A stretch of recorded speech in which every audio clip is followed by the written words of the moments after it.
احباب دی وقار، آج ہمیں سورہ بقرہ کی آیت نمبر 184 پڑھنے کی سعادت حاصل ہو رہی ہے۔ اس آیت مقدسہ میں خلاق ارض و سماوات نے رمضان شریف کی اہمیت کا اظہار بھی فرمایا اور اس کے ساتھ ساتھ دو بڑے ہی اہم مسئلوں کا تذکرہ بھی اس آیت مقدسہ میں موجود ہے، جن کی عام طور پہ معاشرے میں بہت زیادہ ضرورت پڑتی ہے۔ ان میں سے ایک مسئلہ یہ ہے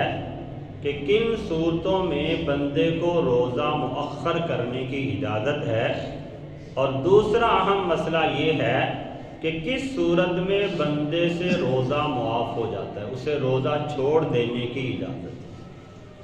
تو ان دونوں چیزوں کا تذکرہ یہاں پہ آج کی اس آیہ بینہ میں موجود ہے۔ خلاق ارض و سماوات نے ارشاد فرمایا ایاما معدودات، گنتی کے دن۔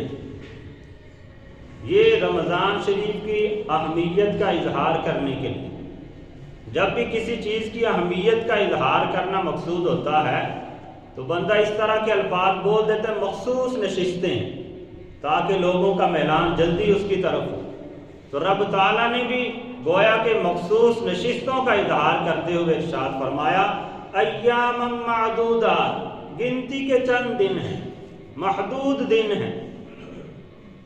تو جو بندہ بھی ماہ رمضان شریف کی ان سعادتوں کو دیکھ رہا ہو تو اسے ان الفاظ کو ذہن میں رکھنا چاہیے کہ یہ گنتی کے چند دن ہیں، دیکھتے ہی دیکھتے گزر جائیں گے، اور پھر بعد میں بندہ سوچے گا یار رمضان کی برکتیں تھیں، میں اس کی کما حقہ فضیلت ہی نہیں پا سکا، میں کما حقہ روزے ہی نہیں رکھ سکا۔ تو بعد میں کہیں بندے کو افسوس نہ ہو، ابھی سے اس آیہ مقدسہ کو اپنے پلے باندھ لیں، ان الفاظ کو ملحوظ خاطر رکھ لیں۔ رب تعالیٰ یہ اعلان فرما رہا ہے ایاما معدودات، یہ گنتی کے چند دن ہیں، ایسے ہی گزر جائیں گے، دیکھتے دیکھتے پتہ ہی نہیں چلے گا۔ تو پھر بعد میں بندے کو افسوس نہ ہو، ابھی سے رمضان کی کما حقہ برکتیں لوٹنا شروع کریں۔ پھر آگے ارشاد فرمایا روزے کو مؤخر کرنے کے حوالے سے کہ کن لوگوں کو روزہ مؤخر کرنے کی اجازت ہے۔ فَمَنْ كَانَ مِنْكُمْ مَرِيضًا أَوْ عَلَى سَفَرٍ فَعِدَّةٌ مِّنْ أَيَّامٍ أُخَرَ۔ ارشاد فرمایا تو تم میں جو کوئی بیمار ہو یا سفر میں ہو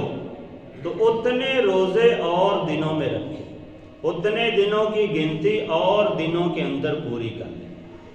تو یہاں پہ روزے کو مؤخر کرنے کے دو سبب اللہ جل شانہ نے بیان فرما دیے۔ ویسے تو اہمیت کا اظہار فرمایا کہ ماہ رمضان جب آ گیا تو یہ گنتی کے چند دن ہیں، کوشش کر کے اہتمام کر کے ان کا روزہ رکھ لو، لیکن بعض اوقات ایسی کیفیت بن جاتی ہے کہ بندہ روزہ نہیں رکھ سکتا۔ تو اس کی دو کنڈیشنیں یہاں پہ اللہ جل شانہ نے بیان فرمائیں کہ ان دو صورتوں میں بندے کو روزہ مؤخر کرنے کی اجازت ہے۔ ان میں سے ایک فرمایا فَمَنْ كَانَ مِنْكُمْ مَرِيضًا، تم میں سے جو بندہ بیمار ہو، مرض کی حالت میں مبتلا ہو تو اس کے لیے جائز ہے وہ روزے کو مؤخر کر لے۔ دوسری صورت فرمائی او علی سفر، یا پھر وہ سفر کی حالت میں ہو۔ تو یہ دو صورتوں میں اگر کوئی بندہ روزے کو مؤخر کرے گا تو اسے روزہ مؤخر کرنے کی وجہ سے گناہ نہیں ملے۔ اگر وہ روزے کا باقاعدگی کے ساتھ پہلے اہتمام کرتا رہا اپنی زندگی میں، اب مرض کی وجہ سے، سفر کی وجہ سے اس نے روزہ چھوڑ دیا، بعد میں اس کی قضا رکھ لی، تو اللہ کی بارگاہ میں امید ہے کہ اللہ تعالیٰ بندے کو پورے کا پورا اجر و ثواب ہی عطا فرمائے، جو رمضان کی صحیح معنوں میں فضیلت ہے۔ ویسے تو ایک حدیث مبارکہ ہے کہ جو بندہ بغیر کسی عذر کے جان بوجھ کے رمضان کا ایک روزہ بھی چھوڑ دے، بعد میں ساری زندگی بھی روزے رکھتا رہے، تو اس ایک روزے کی فضیلت کو کما حقہ نہیں پا سکتا۔ تو یہ عام بندے کے لیے ہے جو بغیر عذر کے چھوڑ دے، وہ پھر ساری زندگی بھی روزے رکھتا رہے تو اس ایک روزے کی عظمت و شان کا مقابلہ نہیں ہو سکتا۔ لیکن جو بندہ مریض ہے یا سفر کی حالت میں ہے تو اسے شریعت نے اجازت دی کہ وہ اگر چاہے تو اپنے روزے کو مؤخر کر دے، بعد میں اپنے روزوں کی قضا کر لے۔ ایسے بندے کو شرعاً کوئی گناہ نہیں ملے گا، شریعت نے اس کو اجازت دی ہے روزہ مؤخر کرنے کی۔ اسی طرح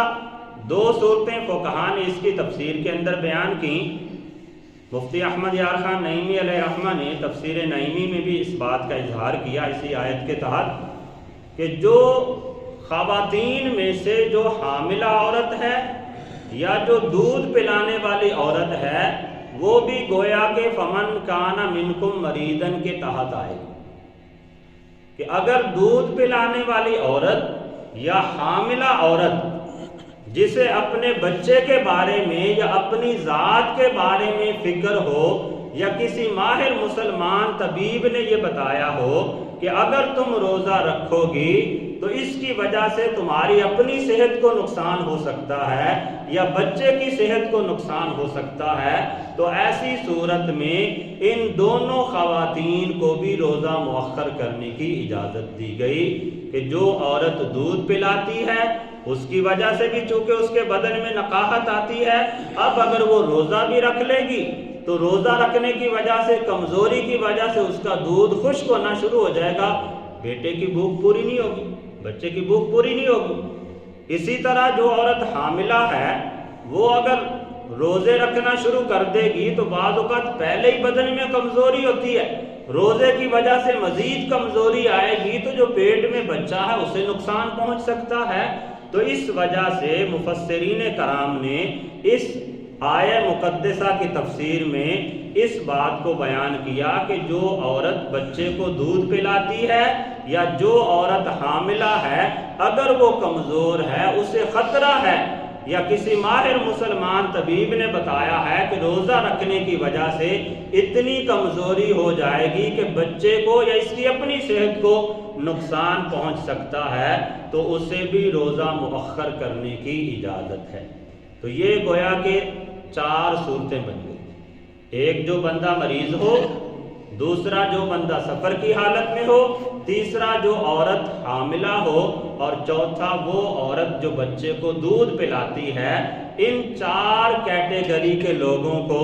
روزہ مؤخر کرنے کی شریعت نے اجازت دی ہے۔ یہ اگر روزے کو مؤخر کریں گے تو انہیں گناہ نہیں ملے گا، لیکن روزہ معاف نہیں ہے، ان کو صرف مؤخر کرنے کی اجازت ہے، کیونکہ آگے اللہ تعالیٰ نے یہ بیان فرما دیا فَعِدَّةٌ مِّنْ أَيَّامٍ أُخَرَ، وہ باقی ایام کے اندر اس کی گنتی کو پورا کریں گے۔ رمضان میں تو انہیں اجازت دی کہ وہ مؤخر کر لیں، بعد میں جب سردیوں کے ایام آتے ہیں یا جب عورت دودھ پلانا چھوڑ دیتی ہے بچے کو، اگر حاملہ ہے تو وضع حمل ہو چکا ہے، یا مریض تھا تو وہ صحت مند ہو چکا ہے، یا مسافر تھا تو وہ ساری زندگی تھوڑا ہی سفر کرنے، جب سفر ختم ہو جائے تو ایسی صورت میں جس عذر کی بنا پر انہیں روزہ مؤخر کرنے کی اجازت دی تھی، جیسے ہی وہ عذر ختم ہوگا اب ان کے لیے ان روزوں کی قضا رکھنا لازم ہو جائے گا۔ اس وجہ سے اگر انہوں نے روزے کو قضا کیا ہے تو ان پر گناہ نہیں ہوگا، بس وہ اپنے ایک روزے کی قضا کر لیں گے، یا جتنے روزے چھوڑے ہیں اتنے روزوں کی قضا ہو جائے۔ یہاں تک تو مسئلہ تھا روزے کو مؤخر کرنے کے حوالے سے۔ آگے مزید اس سے بڑی بات بیان کی جا رہی ہے۔ اللہ جل شانہ نے ارشاد فرمایا وَعَلَى الَّذِينَ يُطِيقُونَهُ فِدْيَةٌ طَعَامُ مِسْكِينٍ، اور فرمایا کہ وہ بندہ جسے روزہ رکھنے کی طاقت ہی نہ ہو تو وہ اپنے روزے کے بدلے میں ایک مسکین کا فدیہ ادا کرے، یعنی ایک مسکین کے کھانے کے ساتھ اپنے روزے کا فدیہ ادا کرے۔ تو یہ وہ صورت ہے جس میں بندے سے روزہ معاف ہو جاتا ہے۔ میں نے بیان کیا ایک صورت میں روزہ مؤخر ہوتا ہے، معاف نہیں ہوتا، چھوڑنے کی اجازت صرف مؤخر کرنے کی حد تک ہے، اور یہ وہ صورت ہے کہ جس میں روزہ مؤخر نہیں ہوتا بلکہ فدیہ ادا کرنے کی وجہ سے بندے کے ذمہ سے ویسے ہی وہ روزہ ختم ہو جاتا ہے، یہ وہ صورت ہے کہ جب بندہ شیخ فانی ہو جائے۔ شیخ فانی کہتے ہیں اتنا بوڑھا بندہ کہ جو اب دن بدن مزید بڑھاپے کی طرف ہی جا رہا ہے، اب اسے صحت مندی کی کوئی امید نہیں ہے کہ وہ روزہ رکھ سکے گا، اسے شیخ فانی کہا ہے۔ یا پھر فرمایا کہ کوئی بندہ کسی ایسی دائمی مرض کے اندر مبتلا ہو گیا کہ جس سے اب صحت کی کوئی امید ہی نہیں ہے، یا ماہر مسلمان ڈاکٹروں نے بتا دیا کہ اب یہ صحت مند ہوگا ہی نہیں، ایسے ہی زندگی گزارے گا۔ اس کی کئی صورتیں ہیں، جیسے کئی لوگ گردوں کے مریض ہو جاتے ہیں، ڈائلسس ہونا شروع ہو جاتے ہیں، اب یہ ایسی بیماری ہے کہ جو مرتے دم تک ساتھ ہی چلے گی۔ ایسے ہی کئی لوگ شوگر کے مریض ہوتے ہیں، کئیوں کو تو نارمل ہوتی ہے، وہ روزہ رکھ سکتے ہیں، لیکن کئیوں کی کنڈیشن بہت زیادہ سیریس ہو جاتی ہے کہ ان کے لیے روزہ نبھانا مشکل ہو جاتا ہے۔ اور یہ بھی ایسی بیماری ہے کہ جو دائمی ہے، مرے گا بندہ تو پھر ہی جان چھوٹے گی۔ تو اس طرح کی جو بیماریاں ہیں، یا جو بندہ اتنا بوڑھا ہو گیا کہ اب اسے صحت مندی کی امید نہیں، تو ایسی صورت میں اس کے بارے میں اللہ جل شانہ نے ارشاد فرمایا وَعَلَى الَّذِينَ يُطِيقُونَهُ، اور جسے روزہ رکھنے کی طاقت ہی نہیں ہے، فِدْيَةٌ طَعَامُ مِسْكِين، تو وہ مسکین کے کھانے کے ساتھ اپنے روزے کا فدیہ ادا کرے، یعنی اپنے ہر روزے کے بدلے میں ایک صدقہ فطر کی مقدار فدیہ دے گا، جس کی کم و بیش موجودہ دور کے اندر جامعہ نعیمیہ کی طرف سے جو مقدار بیان کی گئی فدیہ کی، وہ 300 روپے فی روزے کے بدلے، تو 30 روزوں کا کم و بیش 9000 روپے بن جائے گا۔ تو جو بندہ روزہ رکھنے کی طاقت نہیں رکھتا اور اسے دوبارہ امید بھی نہیں ایسی طاقت کی، وہ اپنے روزوں کا فدیہ ادا کرے۔ اس کے بارے میں فقہاء نے بیان کیا، صاحب بہار شریعت مولانا امجد علی اعظمی رحمۃ اللہ تعالی علیہ، انہوں نے بھی اس مسئلے کو بیان کیا کہ اگر کوئی بندہ بیمار ہے، بوڑھا ہے، کمزور ہے، لیکن وہ اس کنڈیشن میں ہے کہ رمضان شریف گرمیوں کے ایام میں آ گیا، گرمیوں میں تو وہ روزہ نہیں رکھ سکتا، لیکن جب سردیوں کے ایام ہوں تو پھر وہ روزہ رکھ سکے گا، تو ایسے بندے کو فدیہ دینے کی اجازت نہیں۔